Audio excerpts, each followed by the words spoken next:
Doctor Jaishankar जो हैं India के जो मिनिस्ट्री ऑफ एक्सटर्नल अफेयर्स के हेड हैं, वो सऊदी अरब पहुंचे हुए हैं और ये उनका पहला विजिट है as a external affairs minister of India. अभी रिसेंटली रतन टाटा ने एक बहुत बड़ा इनिशिएटिव लेने जा रहा है। गाइस, रतन टाटा और अमेरिका के दरमियान बातचीत चल रही है।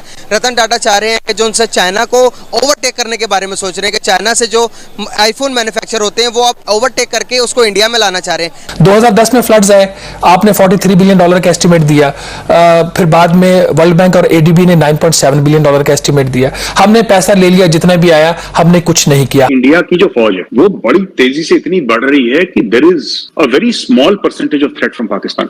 हमें पॉलिटिकल स्टेबिलिटी चाहिए। आप मॉरली इस मुल्क को तोड़ देंगे, morally you will break Pakistan. एक दुनिया के अंदर एक और चीज का भी उनको रियलाइजेशन है कि पाकिस्तान हमेशा जो सिंपैथी कार्ड है उसको प्ले करता है। जितने भी शॉपकीपर है या हमें प्रॉफिट होता है एप्पल में। 4,60,000 रुपए में लॉन्च होना था, आज उसकी प्राइस है जी 6 लाख कुछ समथिंग है। तो इंडिया का बताऊं, इंडिया में ये 60,000 आईफोन 14 की बात कर रहा हूँ, सिंपल की प्रो या प्रो मैक्स की बात नहीं कर रहा, 60,000 का। नमस्कार दोस्तों, स्वागत है आप लोग का हिंदुस्तानी स्पेशल की एक और नए वीडियो में। दोस्तों, जैसा कि आप लोग जानते हैं कि जो आईफोन 14 है उसका मैन्युफैक्चर चाइना के बाद अब इंडिया में भी होगा और ये कुछ ही दिनों में स्टार्ट होने वाला है। इससे पाकिस्तान में बहुत ज़्यादा मिर्ची लग रही है क्योंकि यहाँ पर जो अर्थव्यवस्था है उसमें बढ़ोतरी इंडिया की होगी और यहाँ पर चाइना को भी बड़ा झटका लगा है और इसीलिए पाकिस्तान लगातार ये बात कर रहा है। आपने देखा होगा कि पाकिस्तानी हमेशा से ये बात करते हैं कि आखिरकार दुनिया की जो बड़ी बड़ी इंटरनेशनल कंपनियाँ हैं वो जो है वो चाइना जाती है, वो जो है वो इंडिया जाती है, लेकिन अगर पाकिस्तान की बात है तो पाकिस्तान नहीं आती। लेकिन पाकिस्तानियों को ये समझ में नहीं आती, जहाँ पर ब्लेसफेमी लॉ की वजह से एक श्रीलंकाई को मार दिया गया और उसी वजह से पूरी दुनिया जो है वो पाकिस्तान में जाने डरती है क्योंकि वो जानती है कि वहाँ पर कुछ भी जो है वो उनके लिए खतरे की घंटी है। और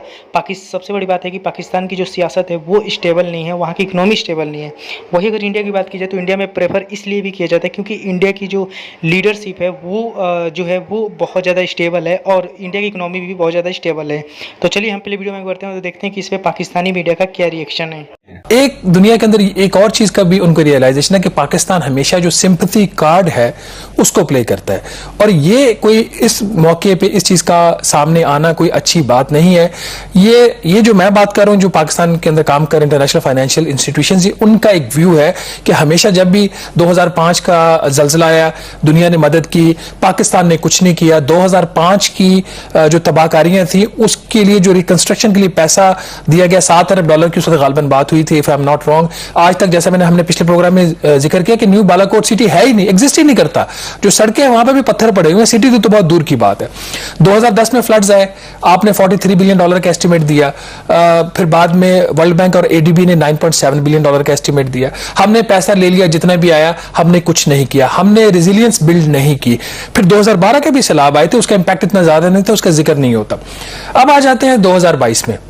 लेकिन इसमें एक जो चीज आपने कहा ना कि लगता उनको ये है कि जो इंटरनेशनल बैन-अल-अक़वामी बिरादरी है या इंटरनेशनल फाइनेंशियल इंस्टीट्यूशन है कि हम शायद सिंपैथी गेन करने की कोशिश करते हैं। कल भी हमने स्पेशल प्रोग्राम किया था, मैं 4 दिन वहां पे रहा, 3 अजला में गया, सक्कर, खैरपुर और कंबर शादात कोट।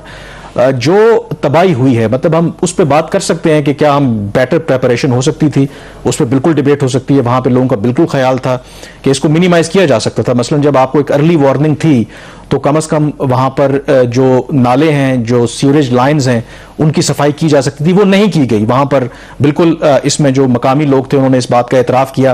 अभी मैं देख रहा था जो प्रेस रिलीज जारी की जो एक्सटर्नल अफेयर्स मिनिस्ट्री है इंडिया की, उन्होंने कहा जी कि डॉक्टर जयशंकर और जो सऊदी काउंटर पार्ट हैं वो political, security, social, cultural cooperation पे बात करेंगे। फिर वो जो है जॉइंट वर्किंग ग्रुप बनाएंगे पॉलिटिकल इश्यूज पे, legal, security, social, cultural issues के ऊपर।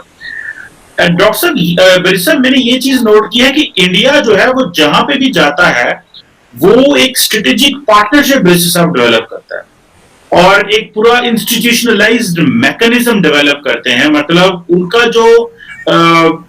जो रिलेशनशिप या जो डिप्लोमेसी है वो पर्सनालिटी पे बेस नहीं करती, वो बेस करती है वो जो रूल्स, रेगुलेशन, अदारे बनाना उस पे है। देखते हैं, इंस्टीट्यूशनलाइज्ड रिलेशनशिप के लिए इंस्टीट्यूशन होना जरूरी है।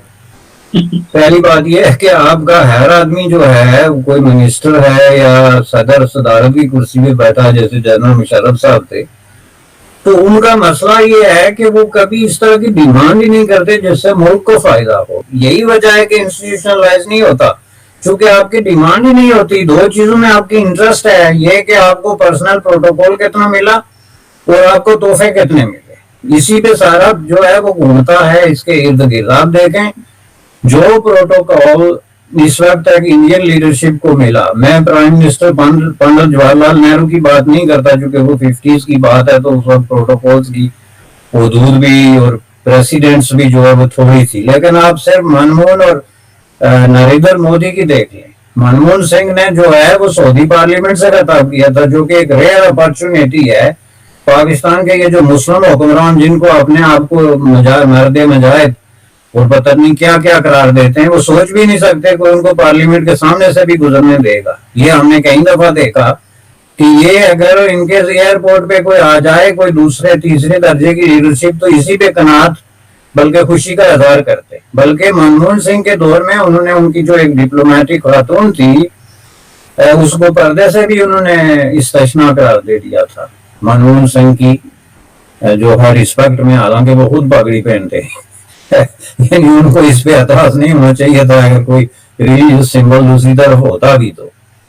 लेकिन असल में और फिर पार्लियामेंट से खिताब जिस तरीके का उनको प्रोटोकॉल दिया गया, जो एजाज मोदी साहब को दिया गया।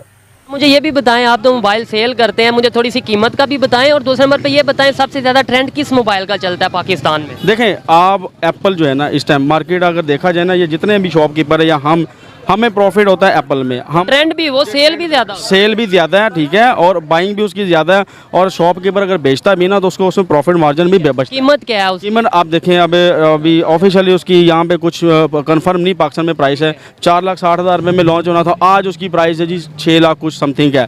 6 लाख ये मैं अपनी तरफ से आइडिया लगा गया था 3 लाख के राउंड अबाउट होगा, लेकिन ये 6 लाख बता रहे हैं। उसकी रीज़न क्या है? देखिए ऑफिशियल आपको पता है कि एप्पल पाकिस्तान में जब ऑफिशियल आता ही नहीं तो प्राइस कैसे लॉन्च होगी। जो इंडिया का बताऊं, इंडिया में ये 60,000 आईफोन 14 की बात कर रहा हूँ, सिंपल की प्रो या प्रो मैक्स की बात नहीं कर रहा, 60,000 का। अब कुछ लोग कहेंगे कि जी उनकी करेंसी का वैल्यू ज्यादा है, तो वो तो अब 60, 120 और 180 का हो जाएगा। अगर उनकी मैंने पहले बताया, उनकी पॉलिसी बहुत अच्छी है, वो अपनी वाम को रिलीफ देते हैं। अब देखें अब रिसेंटली ये हाल है मोबाइल बिजनेस का। आप देखें जो पाकिस्तान में संभल हो रहे हैं, यहाँ पे इतने ज़्यादा टैक्स हैं कंपनियों के लग चुके हैं, क्योंकि डॉलर बहुत ज़्यादा चला। अब एक 30,000 वाला मोबाइल जो है ना 464 रैम, जो कि 20,000 रुपये में मिलता था, अब वो 30,000 रुपये में, यानी कि आप एक आम बंदे की जो है ना वो पावर बाइंग नहीं है उसकी। पाकिस्तान में सब एंड्रॉयड की बात की जाए, अगर सबसे सस्ता अगर मैं कहूँ कि यार मैंने सबसे कम प्राइस में मोबाइल लेना, वो कितने का मिलेगा? भाई इस टाइम पे अगर आप सबसे सस्ता जो आप अच्छा थोड़ा कहते हैं ना, नहीं बस मैं कहूँ यार जो भी है बस सबसे इस टाइम पे कम से कम सस्ता 16,000 से कम कोई नहीं है। 16,000 का कम से, जो कि पहले जो था ना आपको 10-12,000 रुपये में मिल जाता था। तो दोस्तों जैसे कि आपने इस वीडियो में देखा कि पाकिस्तानी पब्लिक जो है वो कहीं ना कहीं इंडिया को कंग्रेचुलेट भी कर रही है, क्योंकि पाकिस्तानी जो हैं अब धीरे धीरे अपनी ही मीडिया से, अपनी ही ब्लॉगरों के थ्रू ये जानना स्टार्ट हो चुके हैं कि इंडिया का मुकाबला जो है वो पाकिस्तान से अब बिल्कुल भी नहीं हो सकता। इसलिए अब वो जो है वो ये बात करते नज़र आते हैं कि इंडिया दुनिया की 5th लार्जेस्ट इकोनॉमी बन गई है, और पाकिस्तान जो है कि जो कर्जे पर चल रहा है। और वही अगर इंडिया की बात की जाए तो आपको पता ही होगा। और सबसे बड़ी बात यहाँ पे ये है कि जो आईफोन 14 जो है जिसका मैन्युफैक्चर अब इंडिया में होगा, इससे कहीं ना कहीं इंडिया की इकोनॉमी को बहुत ज़्यादा फ़ायदा होने वाला है, और जो चाइना है उसको काफ़ी ज़्यादा लॉस होगा, क्योंकि यहाँ पर चाइना से कटौती करके इंडिया में भी इसका मैन्युफैक्चर हो रहा है। और ये इंडियन इकोनॉमी और आने वाले दिनों में जो बिजनेसमैन है जो कि इंडिया आना चाहते हैं उनके लिए एक प्लस पॉइंट है। और वो देखेंगे कैसे एक दुनिया की बड़ी कंपनी जो एप्पल है वो इंडिया में जाकर आईफोन 14, आईफोन 13 तक मैन्युफैक्चर कर रही है और कर चुकी है। उससे उनके भी दिमाग में आएगा कि हाँ वो वहाँ जा सकते हैं। और सबसे बड़ी बात ये है कि जिस तरीके से इंडिया की जो अर्थव्यवस्था है वो हमेशा से स्टेबल रहा है और लगातार उसमें बढ़ोतरी देखने को मिलेगी, तो जो कंपनियां हैं उसको भी ये लगता है कि हाँ यहाँ पे कोई दिक्कत नहीं होने वाली। तो दोस्तों बस आज की वीडियो में इतना ही। आपकी क्या राय है आप हमें कमेंट करके ज़रूर बताइएगा।